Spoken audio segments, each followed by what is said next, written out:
Hello and welcome to Lights Camera Action's special segment on love and marriage. I'm your host Ruchi Mukherjee, presenting the love story of a power couple, Sonal and Subodh Bhuchar. But we met in college, in medical school. He was doing his fourth year medicine, and I was doing my first year in physical therapy. I used to be the secretary of the athletic department in the college. And I used to arrange a lot of basketball and volleyball tournaments. And that's where I saw this young lady. And I said, oh my God, I would like to meet her. It was one of those moments where you, like, your eyes open up and say, I want to meet this lady. That's how we met, really. But Right? it went, I yeah. think so. We actually happen to be God. agreeing today. Yeah, oh my God. But It's 35 years ago, by the way. and we Because- got to know each other over the next 5 years before we got married. Right.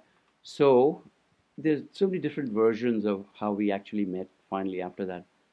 First we saw each other, I guess, on different occasions. And then she was much more studious than I think I was. So she would hang around in the library, and that was, I'm like, forget the books. I know why I'm going to the library today. And then I would hang around out there. And slowly and steadily, I got pretty much closer to where she was sitting. And that's when I really actually met her and said, I'm Subodh Bhuchar. I'm the athletic director of this college. But you're right, it was not an arranged situation by our families, if that's where you're headed. Yeah, I mean, it was arranged by us. No one else was We like to actually say involved. that. Yeah, we always say it's an arranged marriage, but we arranged it ourselves. Which, by the way, if you go back in time, 30 years ago, was not very common in India. A lot of our friends, a lot of our close friends, they all arranged their own marriages. This I'm talking about 30 years ago. So, but if you go outside Bombay at that time, you go to a smaller town or a smaller village, it was unheard of. It was a taboo, actually, if that's the right word at that time.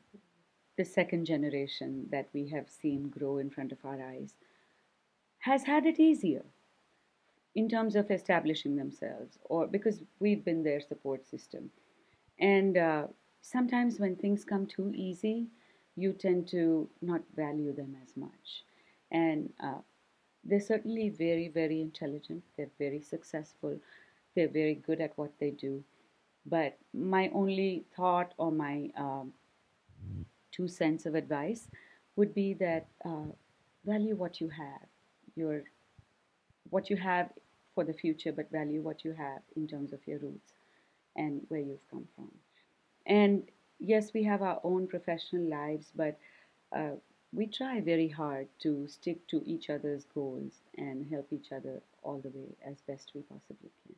We are each other's best friends and we are each other's best critics, and we don't necessarily agree on everything, but we respect each other enough to understand where we're coming from if that agreement doesn't quite happen. And so that's a very big part of keeping a conversation alive or keeping a relationship alive. It's been a fantastic journey. There's been good, there's been bad, there's been hard times, and there's been fabulous times. And I will say that I am blessed to have a partner that has held my hand through everything all the way. So it's been a fantastic journey, and we're only halfway there right now. We've been married only 30 years.